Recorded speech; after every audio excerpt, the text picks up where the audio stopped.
Okay, my friends, I am going to ask you to right now do a thumbs up. We're not getting many thumbs up, and please share this information.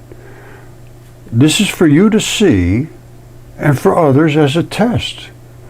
See if they see it or they don't see it. Then you make your own determination. But after you watch this, you should present this. That's what I'm asking. Please share it. Don't back down from this. This is reality, and it's been denied throughout human history. Please give a thumbs up and try to help and support this. Otherwise, you'll see, and we're talking about Venus, we're talking about Jupiter, and there's a whole new set of circumstances just arose which very few people have any idea about, and the consequences could be, important. Let's take a look. Okay, so Velikovsky's my hero. This is my book I wrote in 2015, like 10 years ago.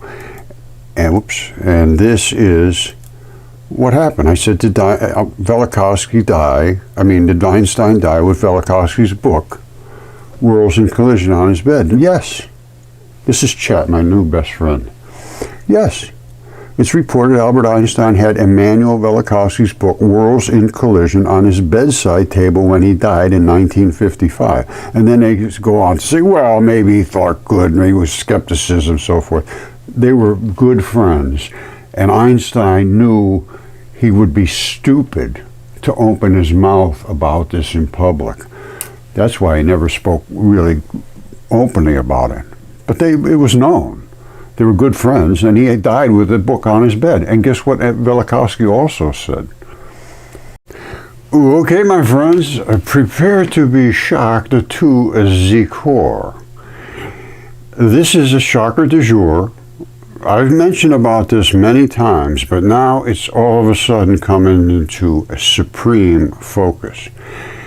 What am I talking about? Well, Worlds in Collision was a book written by Immanuel Velikovsky. And I wrote a book because he was so destroyed by mainstream, as I was. I wrote the book Mudfossils, Velikovsky, and Minds in Collision. He wrote Worlds in Collision, where we were almost hit by Venus, which caused the catastrophic flood. Now, he was extremely well respected, and he was a very close friend of Einstein, and Einstein supported his theories. Now, they claim, he was on the, guess what? He died with Velikovsky's book on his bedstand, reading it, I believe, as he was dying. Because this stuff is, and now, the proof is in the pudding. It's here. It's done. It's baked and cooked and ready to eat, and no one will taste of it. Okay, here's the situation. I said, did Velikovsky say that the feared god Jupiter, who is the planet Jupiter, gave birth to what turned out to be Venus? Yes, my good friend Chat says. Velikovsky proposed Jupiter was involved in a cataclysmic event, which was the global flood, in which it gave birth, in quotations, to Venus. Exactly what it says in the ancient texts in virtually every culture. He went everywhere around the world and gathered this information. Libraries, museums, cultural centers, all of the indigenous people, carvings, monuments. He suggested Jupiter expelled Venus as a comet-like object. Comet-like, it's the size of Earth. It underwent dramatic changes, eventually became the planet we know today. Well, the dramatic changes was almost hit Earth, and then it did hit Mars. Velikovsky's theory is largely dismissed by scientific community, lacking empirical evidence and for contradicting established scientific principles. Contradicting, that's the key. And he did not have all the evidence I have now. It's a totally different field now. His words and his research are now supported by my physical evidence. And this was the Triassic era. The entire world was flooded and the oceans were boiled. These are the words and the statements Everybody in the world. And the giants were wiped out. Did Velikovsky scour the world? And I mean he scrubbed it with steel wool, checked everywhere. Over the world, ancient sources about the collision. Yes. Thank you, chat. Immanuel Velikovsky extensively researched ancient texts, mythologies, so forth, from various cultures to support his theories about cosmic cataclysm. He analyzed sources like ancient Egyptian, Babylonian, biblical texts, interpreting them as historical accounts, which, if we take it from that and then go forward, historical accounts, everybody had the same story. How could they, one of them here and one of them over, have the same story? They never talk to each other. The astronomical events, including the supposed collision, basically, of Venus into Earth and its aftermath, which he wrote a bunch of books called Ages in Chaos and so forth. Velikovsky aimed to show that these ancient narratives reflected real, true historical accounts. Although many of his interpretations have been widely criticized, they spit all over him for being speculative and lacking rigorous evidence. Well, now the evidence is not rigorous, not unrigorous, it's so rigorous, it's getting rigor mortis. Okay, here it is right here. I put in, did Velikovsky say there were battles in the heavens? Battles, just actual battles. Yes. Velikovsky suggested, no, he didn't suggest, he said the ancient myths and texts described, quotation marks, battles in the heavens. And then they say, or as metaphorical accounts. No, they weren't metaphorical, they happened. Of cosmic events involving planets, which were the celestial bodies of giant creatures. He interpreted these stories found in various cultures. Everybody had the same story, as reflections of real and astronomical phenomena, such as the violent interaction between planets. Yeah, they killed each other. This idea was part of this broader thesis in Worlds in Collision, where he posited that these events had significant effects on Earth, Jungian, and human history. His interpretations were controversial, faced considerable criticism from scientific community. After his book was #1, well, hold on, let's see what Chad has to say about this. All right, let's see what Chad has to say about this. He put out Worlds in Collision, and people are so enthralled with it because he really did have all this evidence from these ancient texts. I said, was Velikovsky's book #1, for 11 weeks and then forced to be removed? Yes. Immanuel Velikovsky's Worlds in Collision bestseller, reaching #1 on the New York Times best list for 11 weeks in 1950. However, after initial success, it faced significant backlash from the academics in the scientific community, which led to the controversy surrounding its content. Some bookstores and libraries removed it. No, not some. They forced them to take it off the bookshelves. The book from their shelves due to the backlash, and it sparked heated debates in scientific and popular circles. The controversy contributed to the book's notoriety, but also solidified its place in discussion about science and fringe theories. No, these were supported evidence from around the world. Cultures that never spoke to each other had virtually the same story of events that happened. And it literally was devastating to the Earth. And I will show you now we can see these things. And we can see what's happened to Jupiter. And Jupiter, which gave birth to Venus, appears to be ready to do the same thing again. I've been watching this for years now, and it looks like it's about ready to happen. Okay, once again, my chat friend, Ovid was one of the master epic works called Metamorphosis. In the first 2 lines of his gigantic epic work, I think it was 12,000 lines long, he claims that bodies were turned into landscape.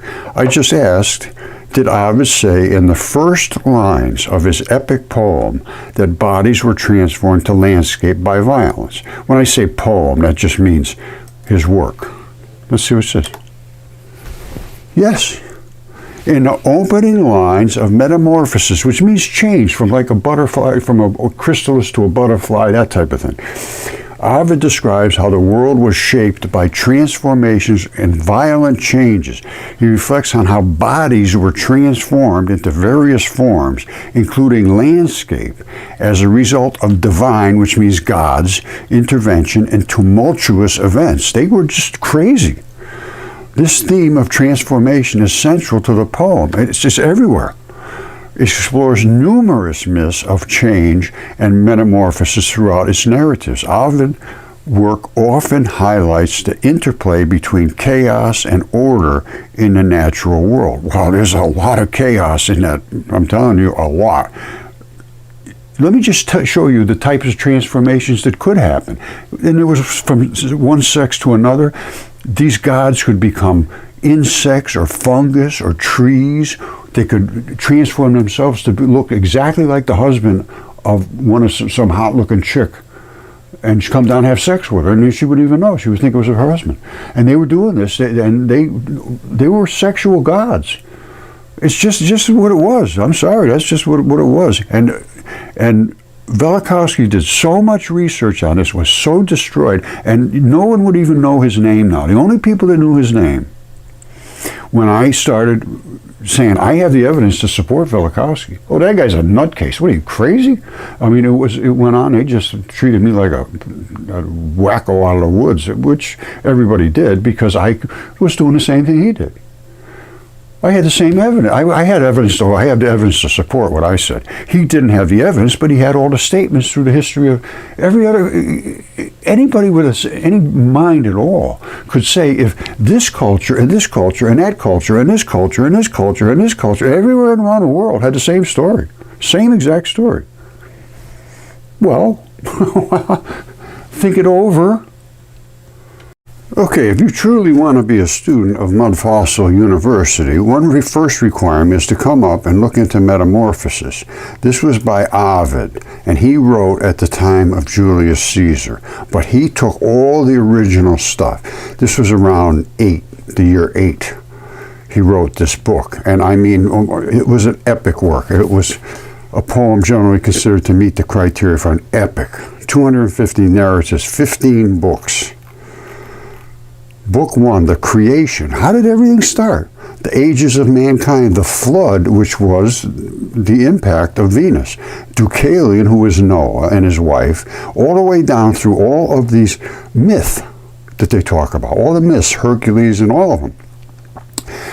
It starts out, the first lines, the first 2 lines in his gigantic text.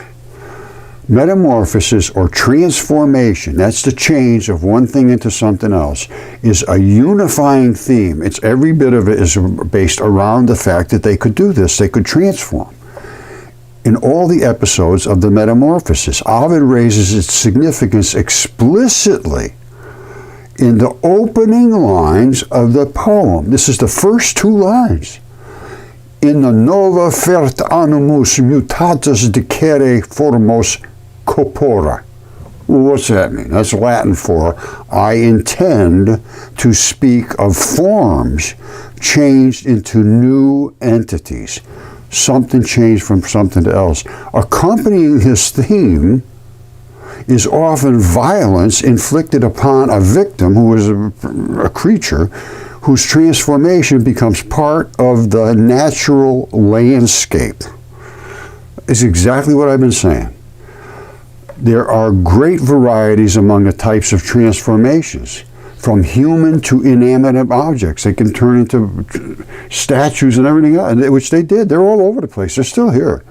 And if you examine these statues very carefully, you can see there is physical anatomy inside of the marble outside. I've shown this many times. Not every one of them, but a lot of them are. That's why they're so absolutely flawless. Now, they could change themselves into constellations, into animals, into plants, into fungus and ants and mushrooms, into humans, from one sex to another, into hyenas, into pebbles, into colors. And they think it's just so they were just talking silly sort of stuff. No, they could do that stuff, and that's what Zeus did. He was a sexual god, and he, you know, if you look up Apollodorus, where's Apollodorus? All right, this was about when Zeus killed all the giants, and this was written at the point of time when this was all real. 800 BC, this stuff was going on. I know it sounds insane, but Zeus was the god, and he is Jupiter. Now, this was what was written. Nobody would ever believe this, so it was never talked about, basically. But Zeus killed all the gods with thunderbolts, and Hercules shot him with arrows as they were dying. Apparently, Hercules was partially human and partially God. Zeus was, they think, his father. He had sex with somebody else's, I don't know, whatever. But Hercules was half God and half human. Ish. But anyway, they killed them all. Now, Earth was the mother, basically, of these giants. They were her children. And Earth was enraged. When the gods had overcome the giants, which was Zeus, was another planet, he was another god, and he killed her children. And when they killed all the giants, Earth was enraged and had intercourse with Tartarus, which, you know what Tartarus is, and brought forth Typhon, who's the dragon. He was a hybrid between man and beast, but the only thing they talked about was his thighs. His thighs were of human shape. Nothing else. He surpassed all the offspring of Earth. He was so huge, he out-topped all the mountains. His head often brushed the stars. He's 1,200 miles long, this dragon. One of his hands, and it goes on and on about this. And it talks about exactly what he looks like, exactly what he looks like. And then the gods tried to run away and hide from him. And he chased them down, and they turned themselves into animals, and he caught the fish. This is just bizarre. I know, a shocker du jour supreme on steroids for eternity, but it's true. I said, did Typhon attack the gods? Typhon was the giant dragon that turned themselves into animals, and Ares was a fish. Yes. My buddy Chet again. In Greek mythology, Typhon was a monstrous giant who challenged the gods. He was born from Gaia, who was Earth, having sex with Tartarus to avenge the death of her children, which were the giants. So yes, Typhon was a monstrous giant, particularly who was challenged the gods, particularly going against Zeus. They were going to have this fight. During this conflict, the gods transformed themselves to escape Typhon's wrath. They transformed themselves into what? According to some versions of the myth, Ares, the god of war, transformed into a fish, the god of war. That was trying to help. Transformed into a fish to evade capture by Typhon. Well, guess what? It didn't work. This story illustrates the themes of transformation, survival in mythology, as the gods used their powers to avoid defeat in face of formidable adversaries like Typhon. You know, I guess he's formidable. All right, you see this? I wrote this book about 10 years ago about Atlantis and the draining of the Sahara. And I believe it happened at the same time Typhon, who is there, attacked this gigantic fish, who was Ares, and everything ran out here across the Atlantis, which is the eye of the Sahara. It's right there. And right outside the straits, there's the straits right here, exactly as Herodotus and Plato, all of them put it. But that's been twisted through history. They turned it into the Straits of Hercules. Well, no, it wasn't. It was this straits here. And I'm going to show you all this stuff. And all this ran out and created the Cape Verde Islands. And Plato said they will never speak of mud again, so much mud ran out there. And this is the fish, Ares, and this is the dragon Typhon. And I've shown this very, very clearly. If you can't see that's a fish, then you ain't never been fishing. That's the fin, and I believe it's a flatfish. Originally, I thought it was like a regular swimmer fish, but it appears it is a flatfish.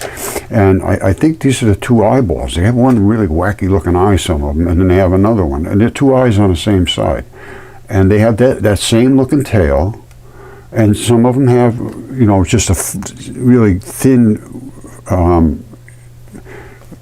scales, and some of them have bigger ones like this. Now, this up here is the dragon. There he is right there. Identical to what is written in the ancient text. There's his red flared eye. He's spitting all this nasty, nasty, nasty stuff from his beards. They come out of the beards, and they mix with something coming out of his nose. This stuff comes out of his nose, and it mixes down with the stuff coming out of his beards. This is his throat.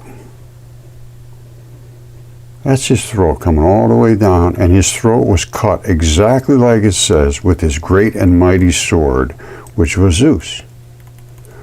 And all of this is the red blood that ran out. Now, red blood is different than the black blood. The black is the vein. It hardens up. The red stays nice and red, and it grows green things even in the desert. Red blood is the nourishment. All it needs is just a taste of water, and the red blood will grow very well anywhere on the earth. Now, this whole throat comes down here. Now, don't forget, he out-topped all the mountains. His head starts here, and his whole body runs all the way across here to his tail here. And this is still his dragon's tail. And the reason this is running off here is that's blood in a swale. The blood is fluid, and it runs through your body. Blood does not harden up as like they thought. I mean, it will eventually, but it just puddles and then just drains out. That's what they call effluent. Now, that's here, and up in his neck, the same thing happened up there. It's the effluent. Now, this digestive system's in here, and he poops right out of here. Just like most creatures have a little poop right at the back end, and that's why everything's growing good here. That's poop. That's part of his digestive system. And this is a cloaca, because it's a reptilian. You see, there's the poop, and here's where the urine comes out. And that comes down here, coming out of a kidney or something up in here. You can find all of that. You know, I've gone through most of this, but this is the digestive system, and it just comes down and poops out. I mean, I've gone through this thing with a fine-tooth comb. This was back in 2015. I wrote the book about it, The Draining of the Sahara, and it's because of this event, and it all swished around here, and it came across Atlantis, which is here. That's Atlantis, and that literally is an eyeball. And I found, if you look back here, this is the blood supply. And right back here, I know I get too deep into this, but right here, where this optic nerve comes out, is the optic nerve. And look at all these little squares. I have so much detail about anatomy. I know exactly what this is. That's an optic nerve. That's the optic nerve of this eyeball. You see that abrupt transition? You have to know, you have to understand anatomy. Nobody does. Nobody understands the chemistry, the anatomy, the biology, the molecular activity here. This is not just accidental. It's insane to think, oh, these guys got pareidolia. No, I don't. PhDs have PhDolia. They can't see what's in front of their face. Right here's the straits, and this was what Plato and Herodotus talked about, right outside the straits. And then they threw in, well, it had to be the Straits of Hercules. No, this is the straits. And I believe there was a garrison over here. Something, it looks to me like something was perhaps worked on over here. I don't know. But this would be the ideal place to garrison your troops, right next to you know, you're straight. Now what happened was, normally this was a bowl. I'm sorry I keep going deep into this, but I should just go on it, which I guess I will. It was a bowl, and this collapsed, and it all ran out here. And it just, in 24 hours, Atlantis was gone. And it all ran out, straight out here, and created a Cape Verde, just piled up and then skirted around at the end. That's it. And this is what they call an alluvial plain, just a big flat slat of mud. And that's what ran out. And then after it was done, it swished back, which caused a pile of mud back here as it came back. So they said, well, I'm going to be a pile of mud here, and if it washed out. Well, it went out and it came back. That's what created that pile of mud. And you got to look at the elevations. I don't want to spend too much time on this. But I'm telling you right now, we got a situation with this Venus. This is not, with Jupiter. And this was all, I just told you about Greek mythology. Typhon was that monstrous dragon. He chased the gods, and he chased Ares, who was the god of war, transformed himself into a fish to evade capture. It did not work, Ares. I'm sorry about that, but it didn't work. All right, so all the ancient texts say the same thing, that Venus was ejected as a fiery comet from Jupiter. This is the impact zone on Venus. This is really like electrical discharge. You go to anybody that knows how to do arc welding, they'll say, yeah, that's an arc welding scar. Well, when this almost hit Earth, what it did was it came down basically the same size as Earth. And it bounced off of our atmosphere. And it hit and really stopped the Earth from spinning. And I believe it was possibly Mohenjo-Daro, where it hit because there's going to be one really serious impact site, and the whole Earth is going to be wrenched, and all the waters of the Earth are going to be in turmoil and flowing, and the deep ocean waters are where the salacious ooze is. Silica is 2.5 times heavier than water. It goes right down, and there's, I don't know, a mile or two thick at the ocean floor, but it's heavy, dense. And that all came up, and that's where the silica-rich oceans came from, which Riel agrees it was all silica-rich oceans. I have no idea where they came from, and certainly it's not like that anymore. Now, so it hits like boom into the atmosphere. That is nothing more than like 1 trillion atomic bombs going off at the same time. It is this exact same effect. Atoms get smashed to bits. And as a consequence, Mohenjo-Daro, I looked into that a while back, and it has the signature of a nuclear event. And now this was only 3,500 years ago or so. That's what every culture on Earth had recorded, and Velikovsky did do the actual research. So this is what my claim is, and Velikovsky's as well. Bam! And then it was all over for 99% of the world. Now, what happened as a result of that was the Triassic era. Triassic means red bed, gray clay, black cap, which was the surface of the entire world. Nobody disagrees with that. That they say it was 540 million years ago, and it took 40 or 50 million years to accumulate. I say no, it was happened in a couple of weeks. Boom! Boiled the oceans, literally boiled the oceans, which dissolved the fleshy stuff and turned it into the red bed. That is clay. That is what your body is made of. The flesh of your body and your skin and so forth is the clay. And that was the bed of the Earth. Then the gray clay came on top. The red bed was the flesh. The gray clay is the organs, the this, the that settled on there, plus probably a lot of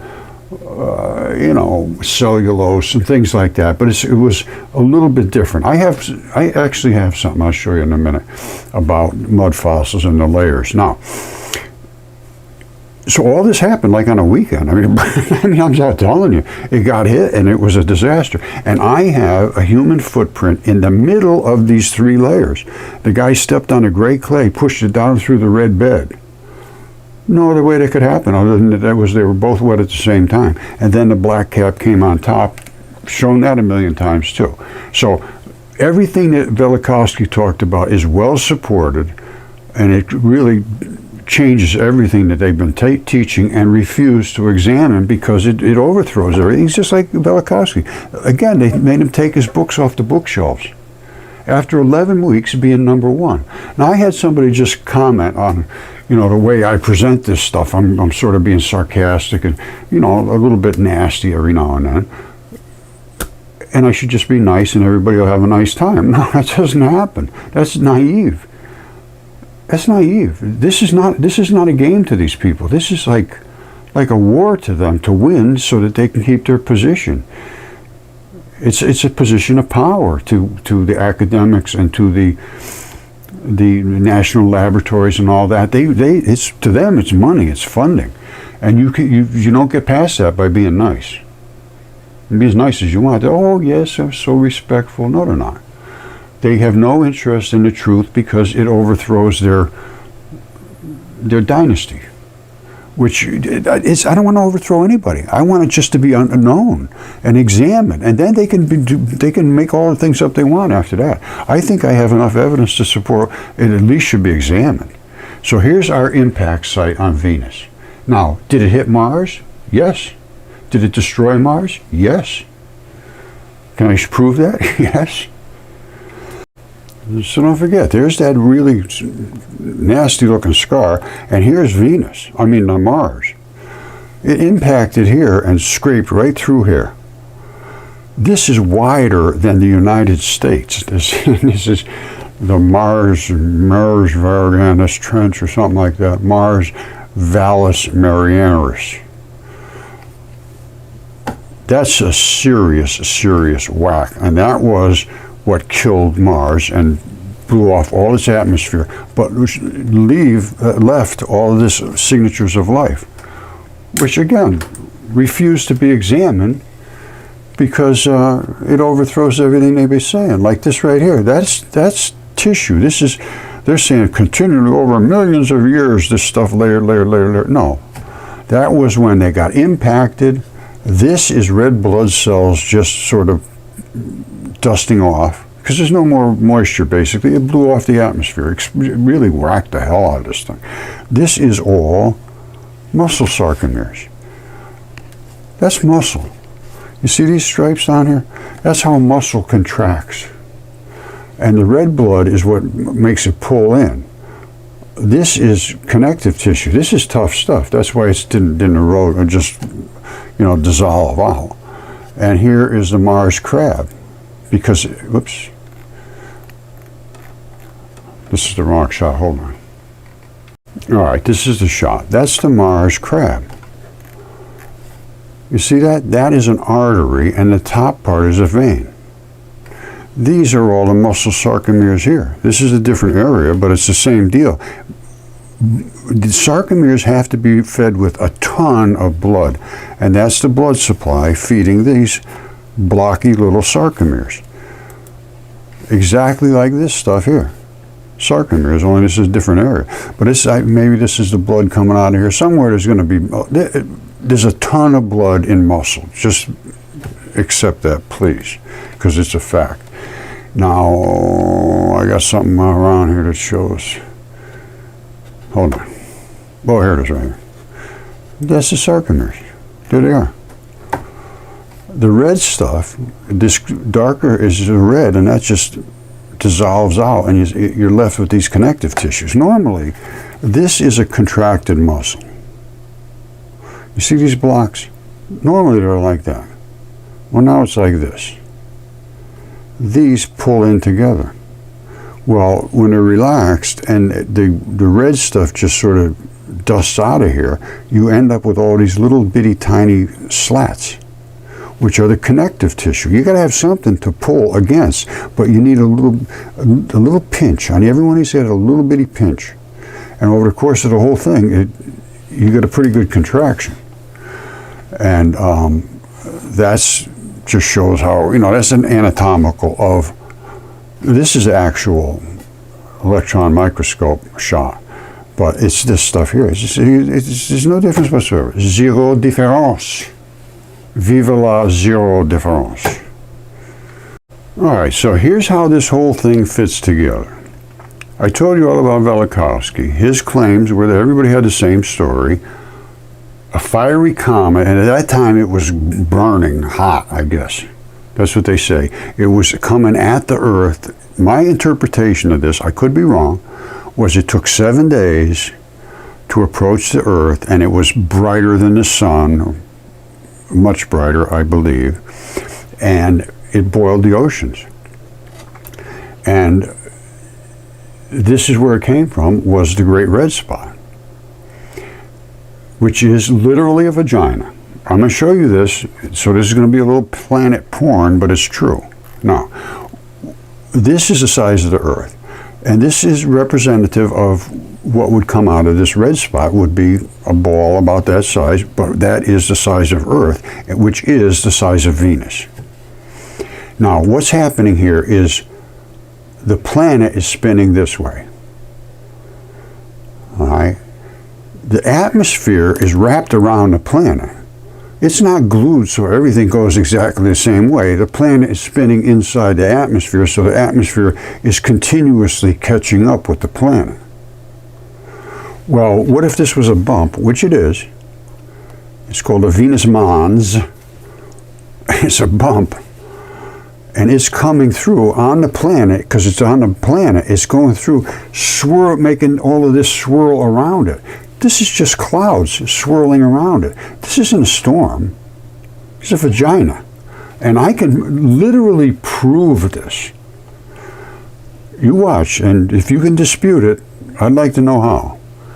So here's the planet going this way. There's a mound on there, a bump, sticking up off of here, scrubbing through all these clouds, and they're heavy-duty clouds. These are very heavy because this thing's 365 times, I believe, bigger than the Earth. The gravity is enormous. They think it's just gases. No, the gases have condensed into almost like water.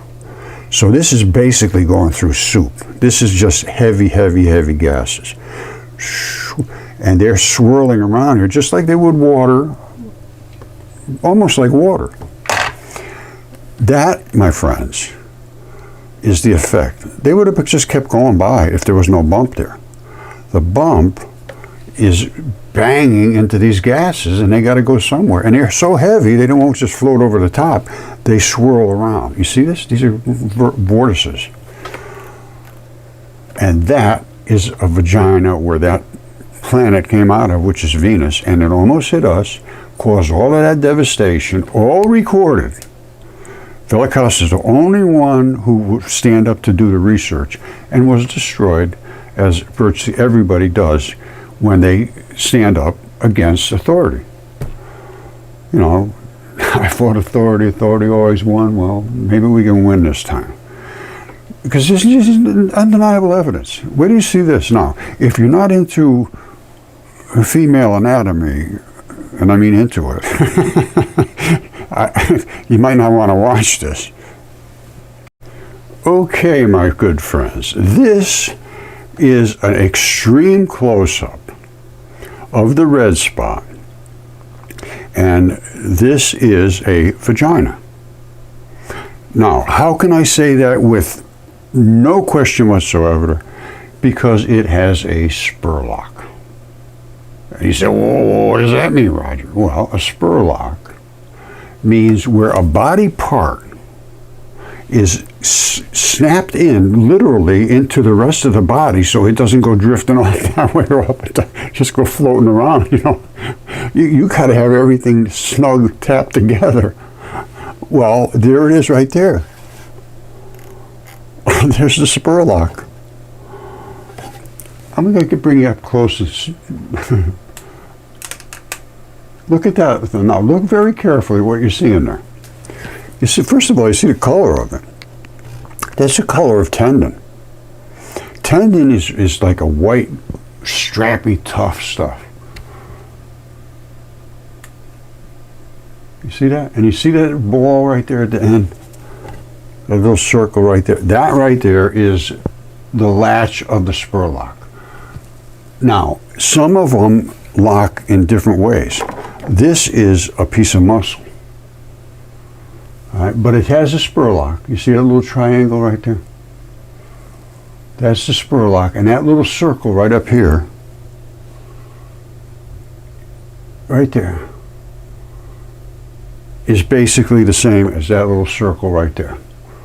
And that, I mean, I know it sounds silly and I get giggly and all that stuff, but this is serious. That's what locks that vagina so it doesn't go floating off on one side or the other, you know what I mean? You want to stay in place. Now, it's just what it is. I can't help myself. Look at this. This is literally the hairline. That is literally the hairline. The spurlock, the hairline.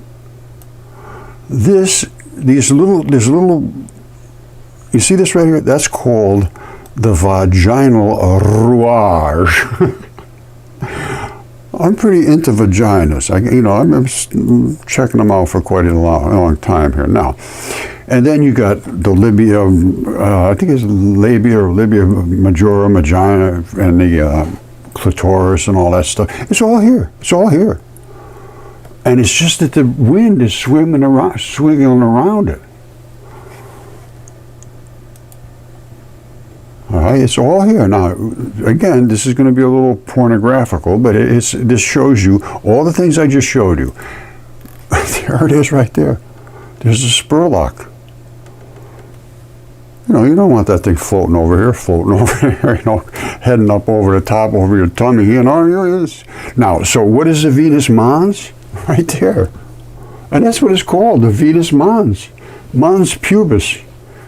It's a bump that is above the vagina. And all of the same stuff that I just showed you was where Venus was born from, the feared god Jupiter, who could become a male, a female, you could give birth. And it says right now that spot, as I will show you, is, and now it's become serious. Now I want to get a little more serious because it is serious. This happened 5 years ago, 2019. It started to shed red blood. It started to shed slabs of red blood. This was only 1 week long. And they said slabs of red, whatever it was, they had no idea. But it was coming off here. And it was changing size. Originally it was a regular, normal vagina. When they get plumpy like that, to me, I was thinking it was going to give birth back then. That was 5 years ago. And this was only a week-long scenario, and then I guess it sort of quieted down. Well, that is not the case any longer. The case now is that it's jiggling like a bowl of jelly, they say. All right, so let's just try to get a little bit serious about this, because if it happens, it's going to be serious. Jupiter's great red spot, enigma, unexplained oscillations baffle astronomers. Guess what it's doing? It's going like this, and then and out like that, and in and out like that. Is that contractions? All right, Jupiter's Titanic storm wiggles like a plate of gelatin. They say Jupiter's birthmark is unbelievably huge storm. It's not a storm. Mysteriously crimson red in color, yes. It looks like a bloodshot cyclopathic eye. And they just have no idea what to make of it. It's the largest storm in the solar system. It's not a storm. Now, here's what's just happened to it recently. This is February 2024. I have a shot of this somewhere, and we're going to examine this. But what it's doing is it's going like this, and then out, and then back in, and out, and back in. And it looks like, to me, well, you can see it. Well, let's look at it. The Hubble Space Telescope watches Jupiter's great red spot behave like a stress ball, like you're crushing it like that. And this is their little shot of it. I hope they'll let this play. All right, I don't have all the answers here, but I've done a lot of research. As far as I'm concerned, there's virtually no question whatsoever. This was Venus impacting in this site, mostly electric discharge from Venus, because it spins backwards, which makes a huge difference in its electrical potential. And that slapped into Mars right there and just blew everything off of Mars. Ended up leaving Mars with all kinds of biology that just turn solid, these sarcomeres from giants. We have the same stuff on Earth. I've shown hundreds and thousands of times, literally. People are upset now I show it so often. Here's the muscle sarcomeres up on Mars, and they're just dusting off. And this is on Mars. There's no erosion here, so don't tell me this is on Earth and we've never been to Mars and we're stationary in space and sitting on 4 pillars and all that, please. Now, this is the red spot. Now, this just came out. This is from 2024. And what it's doing, if you look very carefully at the interaction of the spot pushing through here, what it does here between December 10th and January 12th, look at the difference in the impact. It's making a much harder impact than it is here. It's sort of just wiggling past. And here, it's pushing out again, it looks to me. Now, why that's happened, I don't know. Is it because it's a contraction and it's bubbling up? Because it does appear to be contracting, and the center becomes very apparent. Anyway, there's a whole, and then again, see this and this, that's a month apart. They do this like pulsation, and they're saying, you know, they just can't understand it. Spanning approximately 90 days. Now, is it going to give birth again? And if it does, where does that planet go? Originally, it was shot to Earth, and it was intended to destroy the giants. That was what it was intended to, and that's what it says in the ancient text. And as far as I'm concerned, when you read the ancient texts, they ring a lot more true than the things that we've been told. Now, why did Jupiter, who was the god, and could still be the god, I don't know, why was he upset with Earth? Well, obviously it was a mess. And is Earth in good shape now? No, it's a mess. And what did we do to Earth? Well, we burnt everything on the surface of the Earth and expanded the atmosphere, and now it's scrubbing so hard through space, it's got overheated, and huge hurricanes and tornadoes and violence on the Earth. And also, people are gone the way people went. And anyway, I think I've shown enough to support my side of the story here, that everything is biological. I've shown Comet Bennu, or Asteroid Bennu, whatever you call it, is a heart. It's in space. They went up, they took a sample, brought it back, and it is, again, sarcomeres. It is sarcomeres, and it has all the chemistry of blood, and it has phosphates on both sides of the sarcomeres, which are the layers, the membranes. And they were, oh, wow, look at that phosphate. They call it the phosphate surprise. Why would there be a layer of phosphate and another layer of phosphate and then this in the middle? Well, because there were membranes, and these are the sarcomeres. All of this is very, very well known. And, you know, I go to ChatGPT and I say, well, what if this was true? Yeah, but you can't prove that. You don't have nobody, the peer review doesn't accept that. Well, no, the peer review won't look at it. It's not they won't accept it. They refuse to look at it because they can't accept it. All right, I'm just going to leave it at this. This is Jupiter's great red spot, Eniga. It's oscillating. And this is what I just showed you in, I think, great detail. It's wiggling like a plate of gelatin. And this is the details. And they had a little movie, it didn't show much. Surprising size oscillations. While we knew its motion very slightly in its longitude, we didn't expect to see the size oscillate as well. As far as we know, it's not been identified before, said Amy NASA Goddard, lead author of the science paper published in the Planetary Science Journal. This is really the first time we've had the proper imaging cadence of the Great Red Spot with Hubble's high resolution. We can say that the Great Red Spot definitely squeezing in and out at the same time as it moves faster and slower. The faster and slower just means I believe it's getting a bigger bump when it squeezes together. I think it's coming up, making it go faster, the swirls. And when it relaxes, they slow down, as I showed you in those pictures. It was very unexpected. At present, there are no hydrodynamic explanations. Well, you have just heard the biological explanation. And history backs me up. Velikovsky backs me up. Anatomy backs me up. Everything backs me up. And they have nothing to say other than that it is completely unexplained. I love you all.